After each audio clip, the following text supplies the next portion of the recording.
안녕하십니까.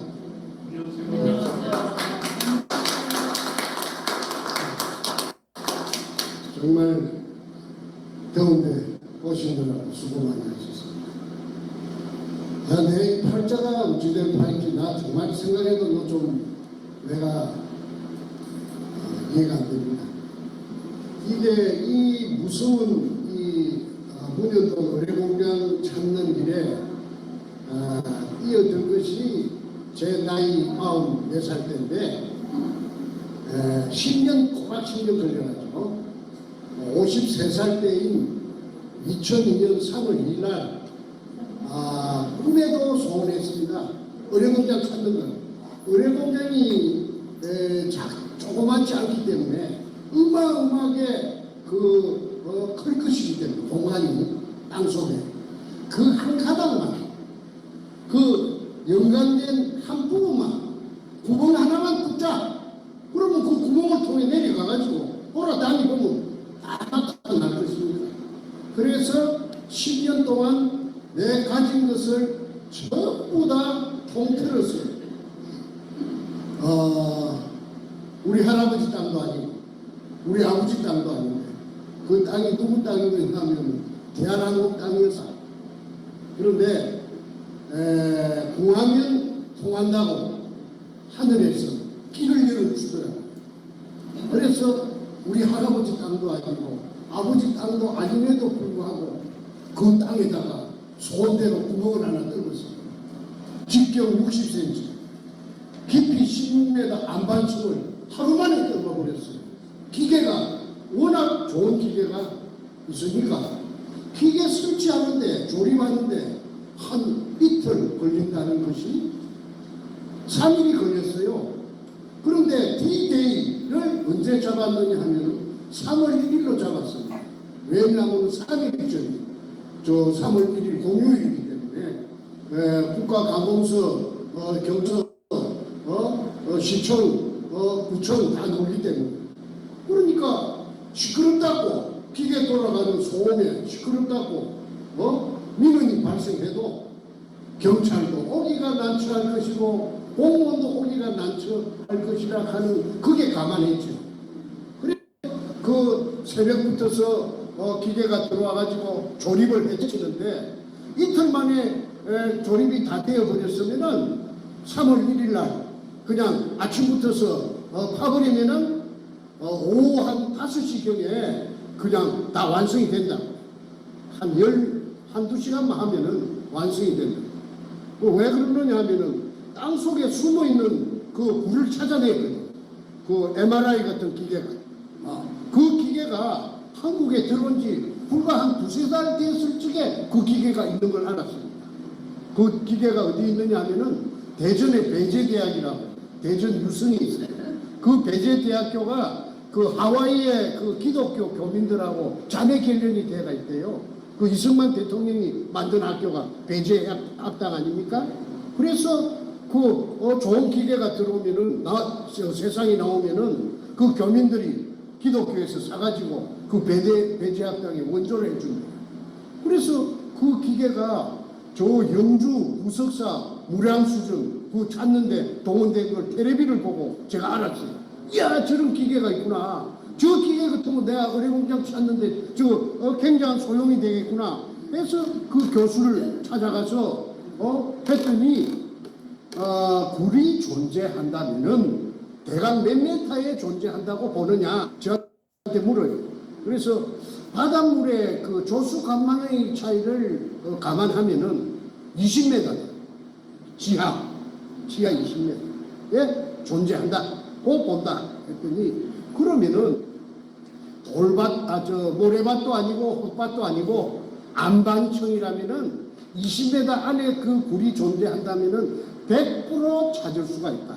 99.9가 아니고 100% 찾아줄 수가 있다. 그 비용은 얼마 주면 되느냐 했더니 300만 원을 우체국에 계좌를 적어주면서 자동 이체시키면은 입금이 되면은 자기가 조수를 데리고 부산 현장에 가서 한번 답사를 하고 또 잡아가지고 기계가 오면은 한 2시간만 작업을 하면은 그 굴의 여부를 있다 없다 여부를 엑스처럼 MRI처럼 그 컴퓨터가 찾아낸다. 그러니까 컴퓨터가 찾아내니까 그거는 거짓말이 없다. 아니 그래서 300만 원을 어렵게 구해가지고 그래가지고 줬더니 뭐 말하던 그대로 됐어요. 그런데 그 며칠 후에 그 서울의 충무로의 대한극장 앞에 만나자고 해서 갔더니 그 데이터를 주는데 컴퓨터가 찾은 데이터를 주는데 땅속에 낯선 굴이 하나 잡힌 겁니다. 18m. 아니 18m가 아니고 16m예요. 모든 굴은 바닥을 기준으로 하는 것이 아니고 천장을 기준으로 합니다. 지상으로부터. 근데 16m 밑에 굴이 딱 낯선 굴이 나타난 겁니다. 그러면 낯선 굴이라는 것은 뭘 의미하느냐 하면은 일본 의뢰공장의 한 가닥을 의미합니다. 저 안에 있어서. 제가 그 박정희 대통령 이발사에게 돈을 투자해가지고 계속 해 나왔기 때문에 그 근처에 대해서 내가 알거든. 기본 상식이 완전히 습득대가 있으니까 이거 일본 의뢰공장이 맞다. 그 다음에 이제 그 구경을 떨어야 됩니다.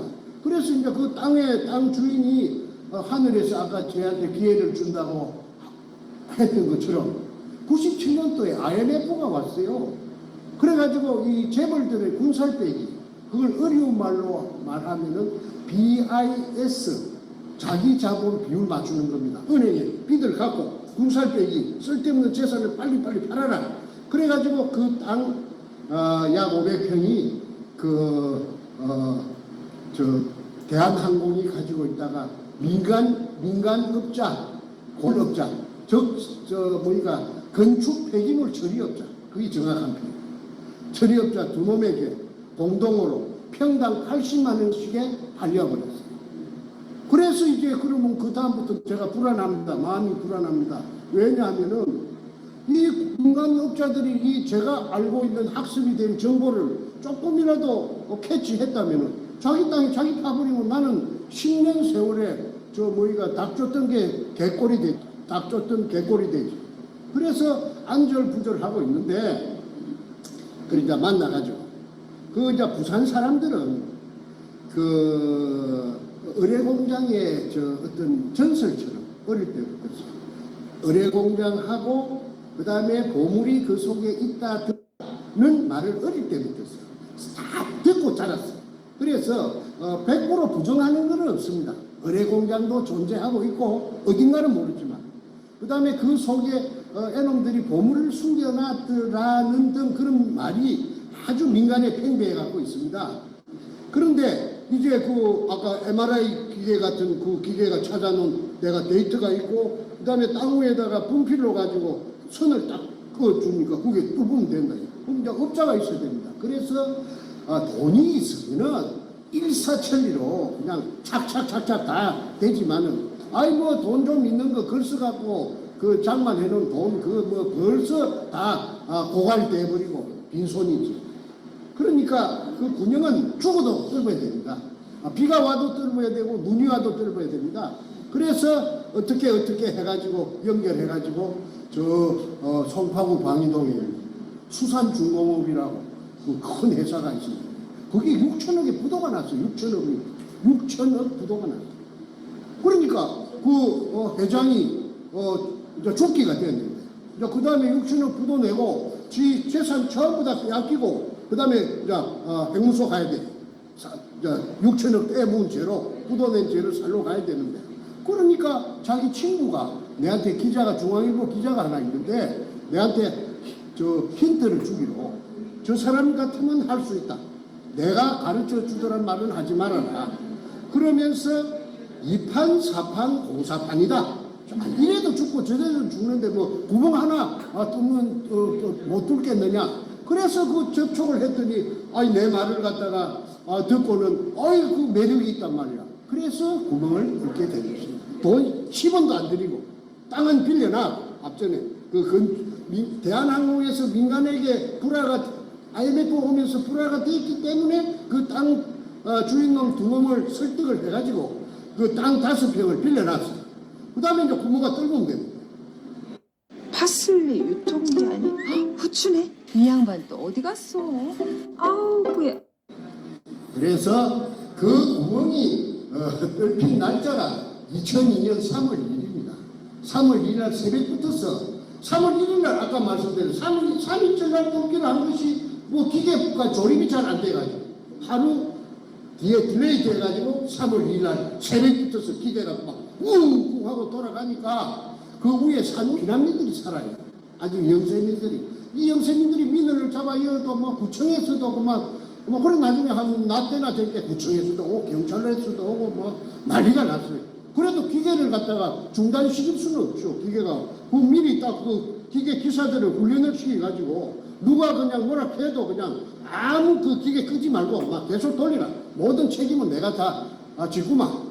그래가지고 그 사람들이 저 공무원들이 오면 영장 갖고 온나 아마 구속을 시키려고 하면 구속을 시키고 배째라지 배째라.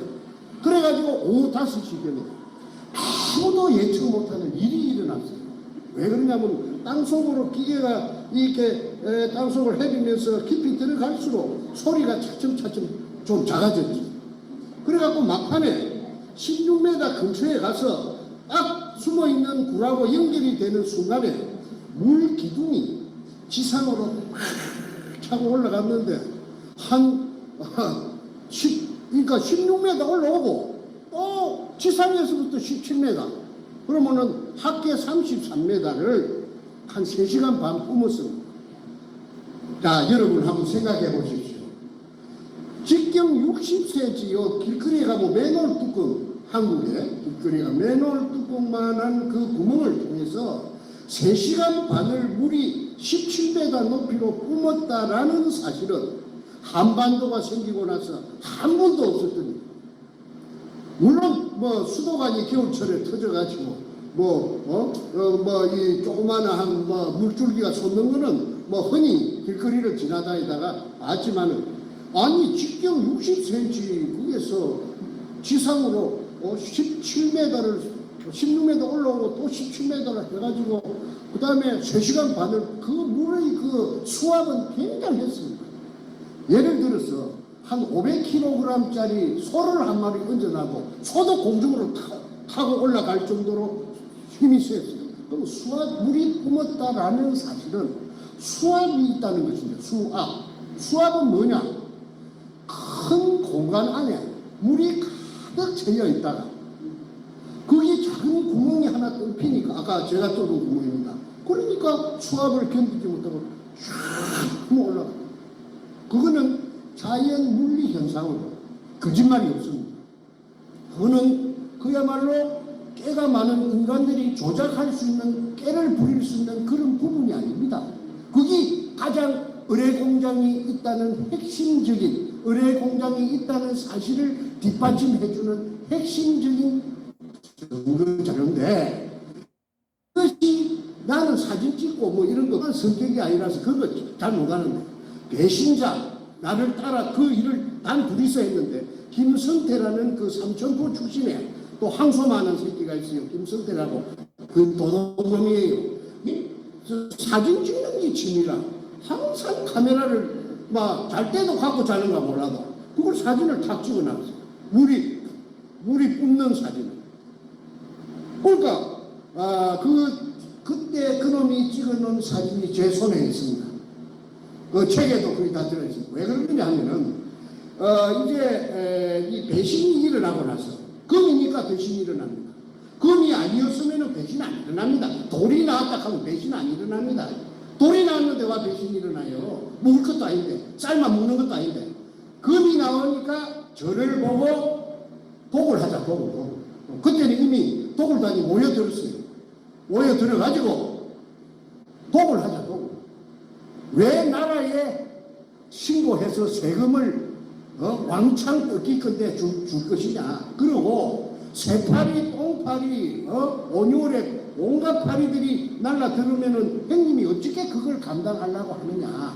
그러니까 지도 새도 모르게 그는 소를 잡아먹어도 모르는 데니까 해만 지면 사람들이 인적이 끊어지는 곳이니까 그러니까 우리한테 맡기나란 말이야. 그러면은 하루 저녁에 500kg씩 건져 올려가지고 야금야금하게 검은 현찰 박치기다. 그러니까 두목이 그때 나타났는데 백준엄이라고. 그 백준엄의 친척이 종로 5가에 금도매상이 있대요. 그렇게 금이라는 건 애상배가 없답니다. 그러니까 거기서 뭐 밀매를 하다 시켜서 제가 호통을 쳤습니다. 저는 그 아까 양력 소개할 때 저는 에듀케이션 영어 발음이 안 좋습니다. 교육자입니다. 교육자. 전문 교사가 되겠다고 교육학을 전문적으로 교육받은 사람입니다. 그리고 문교부 장관이 준 자격증이 있어요. 아무나 선생하는 게 아니에요. 그러면은 제가 그 뭐 도덕군자인 채 해서가 아니고 우리 집안에 도둑놈이 없어요. 도둑질 아무나 하는 게 아닙니다. 도둑질을 해본 놈이 하고 고기도 맛있는데 많이 먹어본 놈이 잘 먹는다고 도둑질을 해본 놈은 한 분 하고 두 분 하면 쾌감을 느껴가지고 짜릿짜릿 아마 그런 게 있는 모양일 겁니다. 노름제이는 노름제이 그 쪼는 재미로 이 내하수체가 뇌에 무슨 뭐 분비물이 되는 무슨 물질이 나오는데 그게 막 아주 그냥 짜릿짜릿하게 그 재미 쾌락을 느낀다. 범죄자들은 다 그렇답니다. 그런데 나는 도둑놈이 아니거든. 그러고 나는 아들 하나가 있고 딸 하나가 있는데 내 각시도 선생이고 부부교사를 했습니다. 내 교대 내 3년 후배입니다. 그 다음에 내 아들은 그때 서울법대 2학년이고 딸도 법대 나중에 결국은 이화여대에 가서 둘이 다 지금 변호사를 하고 있습니다. 수도권에서. 그런데 아이 그 아들이 법조인이 될 아들인데 내가 만약에 그 말을 승낙했다면은 내가 아이 잘 먹고 잘 살고 어마어마한 부자가 됐더라도 마음이 한 시간인들 내 마음이 편하겠는가? 나 그 생각이 먼저 나더라고요. 아니 그러면 부자 안 되고 마음 편한 게 낫지. 부자 돼갖고 맨날 쇠고랑이 어디서 날라올 줄 몰라갖고 오마조마하게 살 필요는 없기 때문에 그리고 소득이 있는 곳에서는 세금 내야 됩니다. 세금을 내야 나라가 돌아가죠. 그리고 불쌍한 사람들한테 혜택이 가죠. 그래서 당연히 법치국가니까 법에 정한 대로 세금 내야 된다. 이래가지고 제가 팽을 당했어요. 그러면은 도굴단들이 그 배운 아이들이 아닙니다. 백준엄이 여의도 고등학교 출신이에요. 58년생. 그러면 걔들은 뭐냐면 군형을 내가 파놓고 난 뒤에 나타난 애들. 왜 내가 군형 파놨는데 뒤늦게 나타나가지고 부추겨가지고 정권하고 접목이 됐어요. 노무현의 정권하고. 노무현의 정권하고 참여 정부하고 그래가지고 정권의 하수인이 누구냐 노무현이 직속 행동대장이 누구냐 문재인이가 그때 시민사회 수석하다가 나중에 민정수석이 됐죠. 민정수석은요 경찰력, 검찰력 공권력을 다 거머쥐고 있습니다. 지 마음대로 조정합니다. 그래가지고 저를 2002년 3월 2일날 금을 찾아내고 산더미 같은 금을 찾아냈음에도 불구하고 2005년 9월 6일날 제가 구속이 됐어요. 구속된 제목이 뭐냐면 사기꾼입니다. 사기죄입니다. 사기죄. 그러면 내가 사기죄 전과가 하나도 없는데 사기도 쳐본 놈이 처음이지 처음으로 생전 처음 치는 놈이 그러고 금이 나왔을 게 나왔다 그제 안 나왔는데 금이 나왔다 해갖고 내가 얻을 게 무엇이 있습니까? 그런데 사기죄는 걸리기는 어찌 걸리느냐 하면 들어저가 없으니까 내 똘마니 아까 3천분 넣은 그 놈이 여기저기서 돈 구하는 선수라요. 여기저기서 10배 준다고 1억 태우면은 나중에 성공하면 10억 준다고 이래갖고 내 써준 죄는 있어요. 그런데 그게 전체 토탈 액수가 2억 1,500만 원입니다. 공소장이 공소장이 그러면 뻥튀기 죄가 있는데 그것만 따질 필요도 없이 2억 1,000 얼마를 가지고 제가 징역을 36개월 3년을 받았고 검사를 못하자니 송곳이 저만큼 검사 책상 위에 필동에 있던데 내를 살인범 그런 사람으로 보지 마십시오. 죽여도 분이 안 풀리죠. 먹물로 터져 버리려고 그랬어요. 그런데 앞전에도 댓글에 무슨 방송에서 그런 흉측한 말을 하느냐. 그 사람들은요 이 내막을 모르고 지 입장에서 하는 말입니다. 사람 하나 죽이고 살리는 게 문제입니까? 나라가 지금 이 모양 요 꼴이 됐는데 그래서 내가 검사 앞에서 대질신문을 하면서 그 58년 10살 적은 놈을 검사 앞에서 들고 패는 그런 사례도 아마 대한민국에 없을 겁니다. 그래서 어쨌든 쌈키는 대로 쌈키 44고 팬거 그것까지 합해갖고 36개월 플러스 3년이니까 플러스 8개월 1년 받았는데 4개월 깎아주더라고요. 항소심에서. 그래서 44개월 꼬박 징역을 살고 나왔습니다. 그 징역 속에서 제가 책을 한 권 썼어요. 그 책이 왜 그러냐면 징역 속에서 내가 언제든지 저놈들이 나를 죽이라 하면 죽일 수 있죠. 받아놨습니다. 그런데 내가 그 언제 죽을지는 몰라도 그 근거라도 하나 남겨놔야 되겠다 해서 내가 그 긴 징역살이 속에서 책을 쓴 것이 영어로 골든 리리 오퍼레이션, 일본말로 긴노유리라. 그러면 이게 사실이 아니면은 역사적인 진실이 아니면은 이 쓸 수 없는 책입니다. 왜 그러냐면 내가 머리가 무슨 내가 평범한 사람입니다. 그러면 지어낼 수가 없죠. 사람 이름이 다 들어갑니다. 그래서 거기에서 특히 사안이 뭐냐면은 의뢰 공장에 급이 나왔다는 거. 그 이전에 미국 CIA하고 내하고 같이 3년 동안 같이 했다는 사실. CIA 누구느냐면 극동 담당 책임자 리차드 P. 롤리스라고 있습니다. 그 사람은 내가 5번 만날 때까지 한국말을 하는 줄도 몰랐습니다. 5번 딱 만나니까 한국말 하더라고. 내보다 더 한국말 더 잘하더라고. 나는 경상도 사투리가 아주 투박하고 한데 전부 100% 커뮤니케이션 한국말로. 그래 어째 그래 한국말 잘해요 하니까 이게 부산문연도 이거 찾으려고 아버지 부시 대통령 때 부시 대통령이 그 CIA 국장 출신이라 하대. CIA 그 국장 할 적에 자기가 내보다 한 30살 많아요. 리차드 로리스가. 그래가지고 이게 특수 임무를 부여받은 게 의뢰 공장 속에 중국 보물이 이 속에 딱 들어차져 있다. 그걸 찾아내야 된다. 이래서 동북아시아만 뺑뺑 돌아갑니다. 한국말은 그 큰 덩치가 2m는 인물도 잘생겼습니다. 근데 그 사람들이 지금 텍사스에 살고 있다. 그 팀, 내하고 계약한 팀들이 어마어마한 부자가 돼가지고 큰 회사를 경영하는 회장이 돼가 있답니다. 근데 그 오야분이 누구냐 하면은 키신저입니다. 헨리 키신저. 그거는 내가 헨리 키신저라고 하는 말을 내가 들었기 때문에 헨리 키신저라고 말하고 글로벌 리스트인지 알루미나타인지 그 다음에 프리메이션인지 그때는 그런 개념이 나는 전혀 관심도 없고 나 생소하기 때문에 내가 전혀 그거 모릅니다. 뒤에 알고 보니까 그렇더라고요. 그리고 미국 뉴욕의 그 무역센터 거기 터져요. 그런 일이 왜 일어납니까? 그래가지고 그걸 핑계로 해서 리차드 로리스가 내한테 1년간 딜레이 하자. 연기하는데 좀 동의해달라. 그래서 내가 끌려가나 50-50으로 갈랐으면은 당관했으니까 당신이 손 떼라.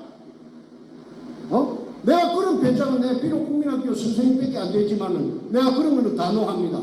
내가 그 아무리 그 덩치가 세고 힘이 있어도 내가 한 번도 항복해 본 적도 없고 빌부터 본 적도 없고 본 적도 내가 없는 사람입니다. 너무 이때가 한 번도 고개 숙이 본 적이 없습니다. 국민학교 선생을 우리 부모가 시기 좋고 교육대학교 보내준 우리 부모가 보내줬지 누가 보내줬습니까? 자, 그래서 미국은 손을 떼기 만들고 50이 미국 몫으로 가야 되는데 9.11 핑계로 해서 1년간 딜레이 해달라고 하는 것을 내가 해약을 갖다가 원천무효로 시키고 그 다음에 100%를 전부 다 한국에 찾아내면 한국에 전부 몫이 되도록 한 거 아닙니까? 그런 애국자가 어디 있습니까? 내 자아자찬하는 게 아니고 그게 만약에 사실이라고 하면 미국으로 50%가 가야 될 때 내가 못 가게 내가 배짱을 가지고 내가 튕가내 버렸습니까? 내가 고작 20만 원도 없으면서도 내가 그런 배짱이 있어요. 그래서 내가 그런 과정이 있었기 때문에 그 다음 해인 2002년 3월 2일 날 그런 혼자 독자적으로 찾아낼 수 있는 그런 엄청난 개가를 올리게 됩니다. 만세입니다. 그런데 이거 똑바치고 있었던 것처럼 배신이 일어나고 도굴단들이 모여 들어가고 국가에서 또 허가내 놓은 것처럼 허가 받은 것처럼 그러니까 뭐 지혜법거리라고 하나 이 도둑놈들이 설치고 땅 주민들을 끌어들이고 난리굿을 칩니다. 이거 내가 멍청해갖고 이게 무슨 이런 일이 있는가. 청와대 그 당시에 청와대 여성 담당 비서관이 낙균이라 하는 민주당 최고위원 분단 최고위원회 친자매가 아닌 신필구이라고 48년생인데 독일 박사랍니다. 결론발이랍니다. 저 어릴 적에 소아마비 알아가지고 그 여자가 청와대 여성 담당 김대중 때 비서관을 했어요. 2002년 그 봄에 일입니다. 그 여자가 현장에 이 사진이 찍혔어요. 고사를 지내는데 돼지 대갈배를 놓고 저 수박을 잘라놓고 무당이 한 10명이 와서 큰 것을 했는데 그게 사진이 내 손에 들어왔죠. 그러니까 손에 들어온 이야기는 내가 조금 이따 요 다음에 요거 한 페이지 넣어가는 것 같아요. 이래가지고 왜 그러면 그 여자를 칸보이 갖고 온 놈이 한 놈 있는데 그게 그 당시에 서울경찰청 차장 김기현이라는 선수예요. 큰 말똥 2개랍니다.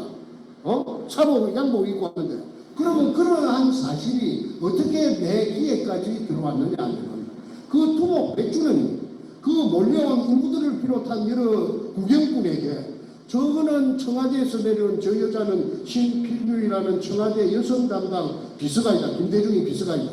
그 다음에 그 남자는 한보해갖고 서울경찰청 차장 김한계다 하고 막 떠들었어요. 그래 떠드는 거는 효과음을 보려고. 왜 그러냐면 나라에서 자기를 이게 범죄가 아니고 국가에서 자기를 보호해준다. 허가를 떳떳한 것이다. 정충재는 폐행당했다. 이래갖고 선전을 하니까 내 행정관 두꺼지 찾아가 따라 붙었다. 도굴단에. 그거는 도굴단의 모든 서류가 2차에 걸쳐서 내 손에 다 옵니다. 내부 문건이. 그래서 내가 거기 보고 내가 알았죠. 깜짝 놀랄 일이죠. 내 행정관들은요. 금 앞에서는요. 행정관도 소용없어. 내가 그 집에 큰아들인데 이 두 놈의 새끼가 그렇지. 한 놈은 지금 진역 살고 있어요. 신나통 들고 들어갔던 놈이 그 넷째입니다. 지금 나이가 61살이거든요. 이야기를 앞전에 그 방송 태평 TV에서 여러 번 했기 때문에 세세한 그런 이야기를 안 하겠습니다. 어째서 노무현이가 참여정부가 청와대가 상상도 못하는 금동울단하고 전복이 되었는가. 요게 오늘 초점을 맞춰갖고 제가 주어진 분량이 1시간인데 가능하면 1시간에 마치도록 제가 노력해 보겠습니다. The scale of destruction I saw when I visited Ukraine was shocking, on a level I could never have imagined. 노무현 이야기 조금 하겠습니다. 내가 하도 억울해서 내가 저 다큐멘터리 작가고 내가 시가 작가니까 내가 그 전공이 저 탐정 도둑놈 잡는 내 전공이에요. 내가 잘해요 그런 거는.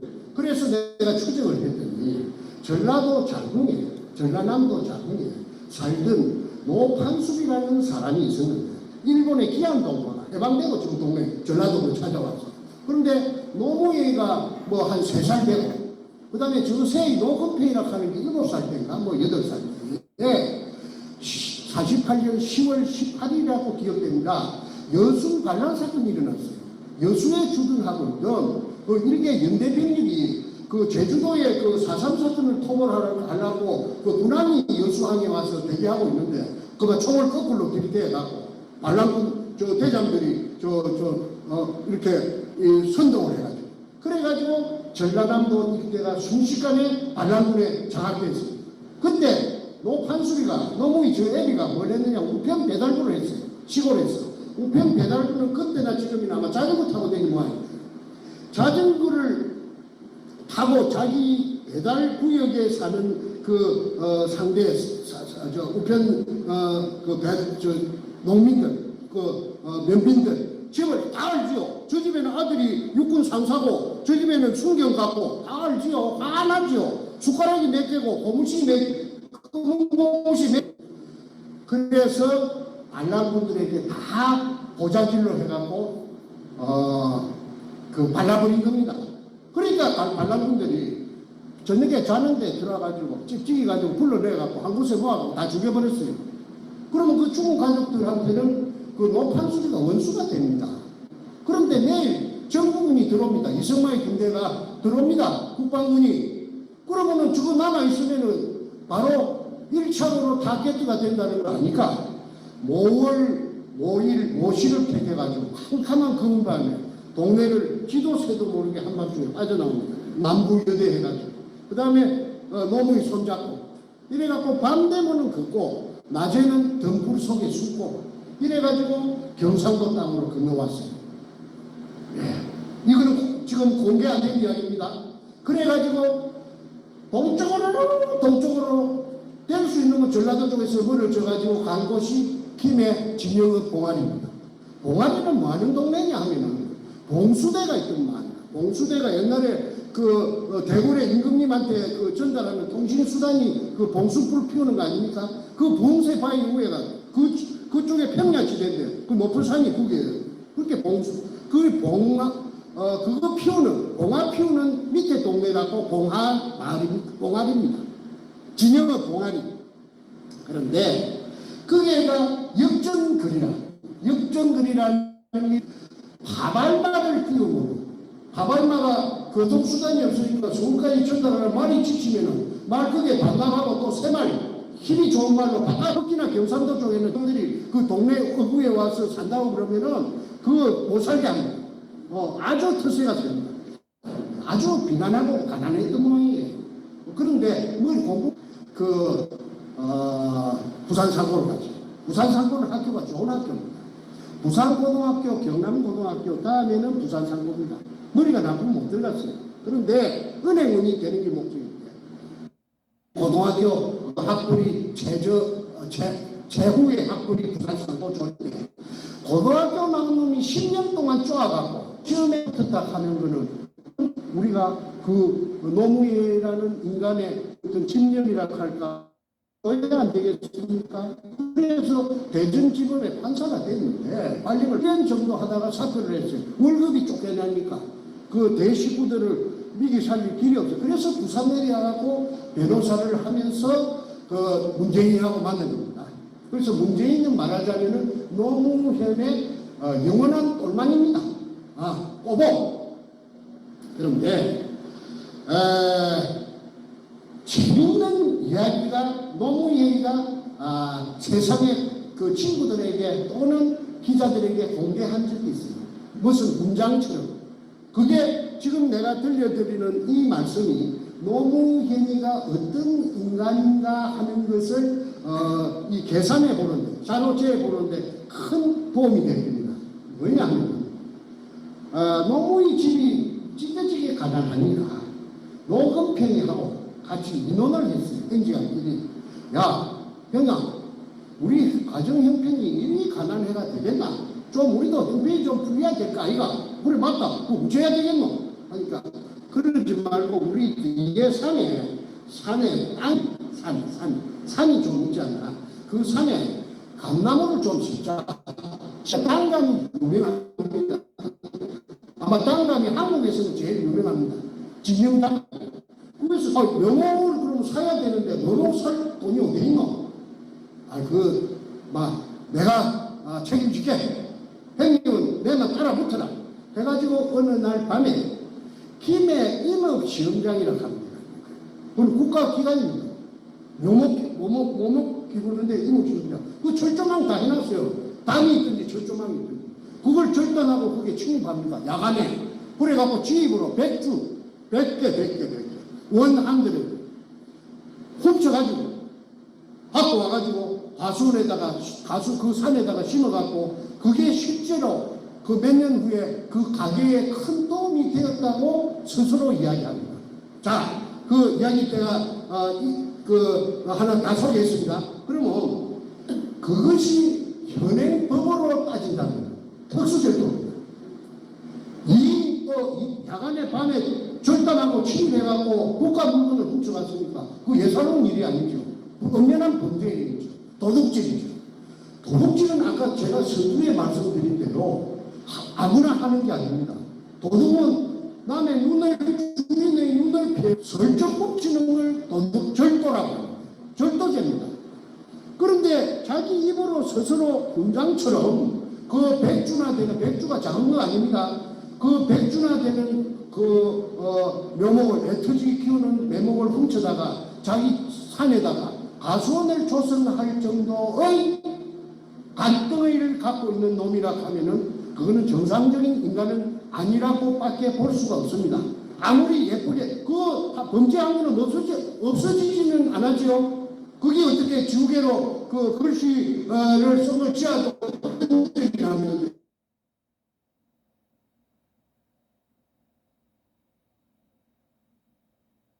캐치를 했습니다. 그 인터넷에 지금 내 전화기 속에 있습니다. 그 작은 이야기가 뭘 의미하느냐 하면은 문재인이라 아니 노무현이라 하는 그 작자의 아이덴티티 정체성을 나타낸다고 저는 여러분에게 소개를 드립니다. 이 방송이 지금 전 세계 나가는 거니까 내가 거짓말하면 안 되지요. 내가 책임질 만한 이야기하죠. 그런데 작은 뱃살 버릇이 여든까지 간다. 우리 한국에서 한국인의 피를 받아갖고 성장한 사람들이라면은 전부 그 말을 세살 버릇 여든까지 간다는 거 모르는 사람은 없을 테고, 하늘 도둑이 소도둑 된다. 그 틀림없죠. 열어가지고 기라바지가도 도둑놈들하고 쥐도 너 커서 큰 도둑놈 조세영이 같은 거 그런 거 돼. 그런 부모는 아마 저는 없을 것이라고 봅니다. 그런데 도덕은 타고납니다. 그래서 그 새끼가 도둑놈이 그 판사가 되고 또 변호사가 되어갖고 내가 다큐멘터리 작가로서 실화 작가로서 내가 스스로 찾아내가지고 그 정보를 찾아내갖고 발로 갖고 뛰다니면서 동쪽 서쪽 남쪽으로 뛰다니면서 박정희 대통령 이발사를 만났고 그 이발사가 그 이전에 그서 운영을 하고 있는데 내가 그게 돈을 3억을 투자를 해가지고 100분의 10을 받고. 근데 그 사람은 영 희망이 없어요. 그 사람 하는 짓이 틀려먹었어요. 무식해서. 그래서 내가 독자적으로 대한항공 땅에다가 그게 IMF 97년도 IMF 오는 바람에 5평을 빌려가지고 구멍을 뚫어서 그 구멍이 뚫리면은 금구녕이라 일본 글자 세자가 찍기가 있는 이등추 일본말로 이또주라 하는 그 글자가 찍혀가 있는 향토색 마다리 속에 중국에서 돈처럼 쓰던 50g짜리, 250g짜리, 500g짜리 금화가 아니고 금편이 잠수함 26척에 실려가지고 잠수함 26척에 실려갖고 1차 왔다는 말을 내 리차드 로리스한테 들었어요. 미국 CIA가 장난하는 데 아닙니다. 세계에서 최고의 정보망을 갖고 있고 그 사람들은 내가 한 3년 겪어보니까 그 사람들은 어lum한 사람들이 아니라 빈틈이 깨미 군형만큼도 빈틈이 없는 사람들이에요. 아주 친해요. 사람 말을 믿고 그래 믿어줄게 그거 아닙니다.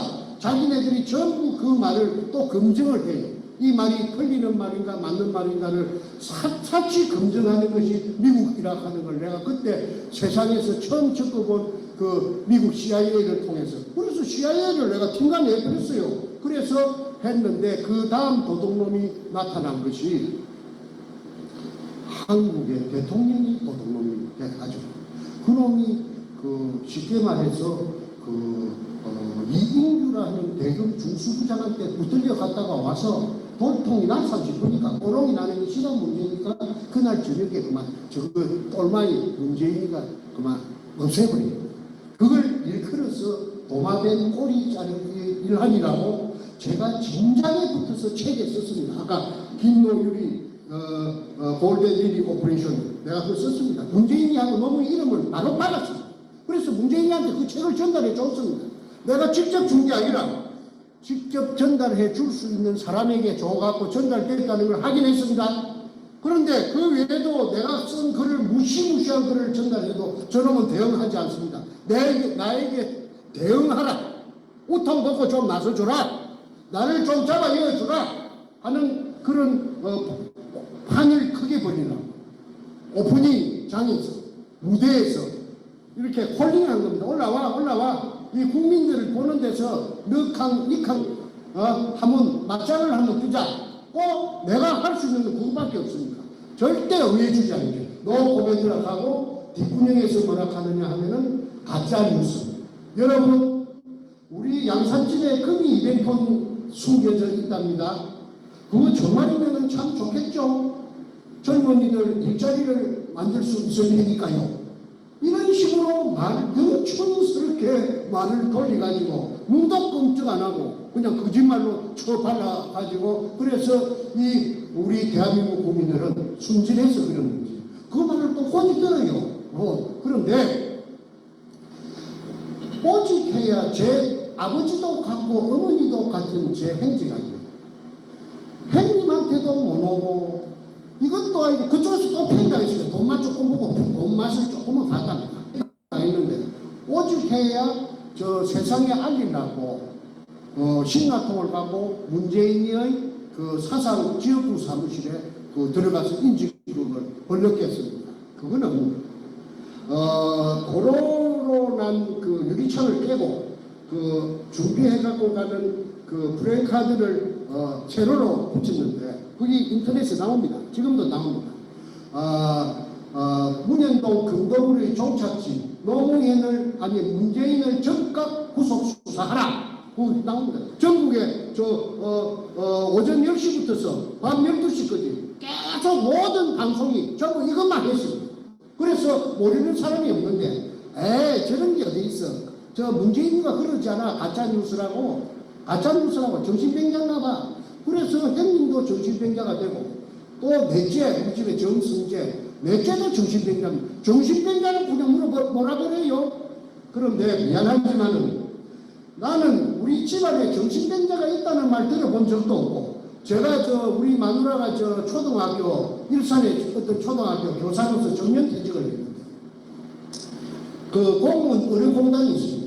마두역 근처에 마두역에 가깝습니다. 그거 내가 쫓아가서 높은 사람 좀 보자 만나자 면담 좀 하자. 그렇게 왜 그러십니까? 아니 우리 딸이 혼사를 해갖고 이거갖고 지금 내일 모레 결혼식을 올릴 텐데 어떤 이 결혼에 앙심을 품은 어떤 사람이 신랑 아버지한테 신부의 아버지가 정신병자라고 고치다리를 쳐가지고 이 혼사가 깨질 지금 위기에 처했는데 위기에 봉착했는데 아니 나는 정신병원에 한 번도 간 적이 없기 때문에 내가 병원 약국 댕긴 거 전부 다 이 공단이 생긴 것부터서 전부 다 좀 떼줄 수 없어 하니까 내 말을 들어보더니 자기도 자식 키우는데 사실이 그렇다면 못 떼줄 이유가 있습니까? 안 떼주는 게 보통인데 내가 특별히 떼드리겠습니다.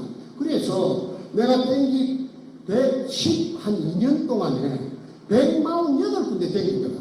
병원, 의원, 약국. 약국에도 다 의료보험 카드가 됩니다. 그게 이제 정신병에 관련된 약이라든지 병원에 치료받은 게 한 번도 없습니다. 그분이 뭘 말하느냐면 정신병자가 아니라 하는 걸 말해줍니다. 그렇지 않습니까? 정신병자가 이렇게 미국 LA까지 와갖고 요 마이크 들고 여러분들을 갖다가 전부 앞에서 연설을 할 수가 있습니까? 제가 정신병자같이 생겼습니까? 그런데 문재인은 저를 정신병자라고 그렇게 매도했고 내 동생 정성재도 가정도 있고 자식도 다 있죠. 그 젊을 때 권투 선수입니다. 서울에서. 내가 권투를 내가 시켰지. 그것도 정신병자. 그래서 저놈이 그랬는데 내가 억울해서 이거 저녁에 자다가 하면서 일어나면은 멍청해하고 잠을 못 잡니다. 그 이야기를 어떻게 전부 전달할 수가 있겠습니까? 자나 깨나 앉으나 서나 제의 오직 하나의 내가 올해 나이가 지금 한국 나이로 71살이고 내가 사실은 48년생입니다. 호적에 49년대. 아니 그런데 나는 이것밖에 없습니다. 왜 이걸 부자가 되고 안 되고 그 부자가 되고 안 되고 문제가 아니고 이 식구들 다 죽여요. 언젠가는 다 죽여요. 그래서 내가 이거 어차피 죽을 목숨이라고 하면은 결사적으로 우통 벗고 하는데 내 혼자서는 못 났습니다. 왜? 힐러가 붙어갖고 내가 중국까지 도망가서 중국에 한 18개월 정도 방랑자로 돌아다녔던 적도 있어요. 그것까지 중국까지 겁돈이 온 것도 두 군데서 하긴 했습니다. 그 인터넷에 다 띄었기 때문에 오늘은요 생략합니다. 저 시간 관계상. 스마트줌 돋보기. 서울대학교 교수가 30년 이상 연구 개발한 고품질 돋보기.